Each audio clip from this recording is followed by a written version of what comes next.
Bismillahirrahmanirrahim. Zakatning hikmati. Birinchi, rahmatga loyiq bo'lish. Zakat berish zakat berguchini Allohning rahmatiga loyiq qildi. Alloh taolo bunday deydi: "Va rahmati wasi'at kulli shay'in fasa'aktubuha lillazina yattaquna va yu'tuna zakata wallazina hum biayatina yu'minun." Ya'ni rahmatim har narsani o'z ichiga oldi.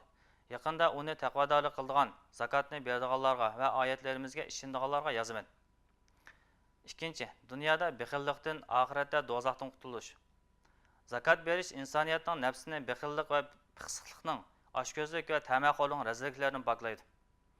Uchinchi, poklanish va yuksalish.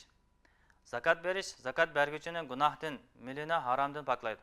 Shundaqla uning martabasini yuksaltiradi, milini ko'paytiradi. Alloh taolo bunday deydi: "Xuz min amwalihim sadaqatan tutahhiruhum va tuzakkihim biha va salli alayhim inna salataka sakanun lahum vallohu sami'un alim."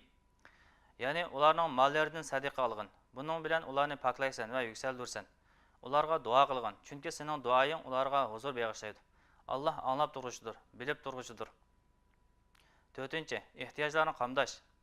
Zakat bilan jamiyatdagi faqir miskinlarning ehtiyojlarini qamdash, ummatning hayoti va baxt saodatini uchun kerakli bo'lgan ommaviy manfaatlarni barpo qilish va uni rivojlantirish ishlari olib berildi.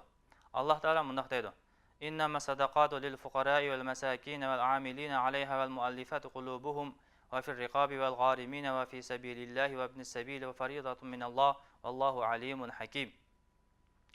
Zakatlar faqat faqirlarga, miskinlarga, zakat xodimlariga va qalblari islomga ko'ndirilganlarga berildi.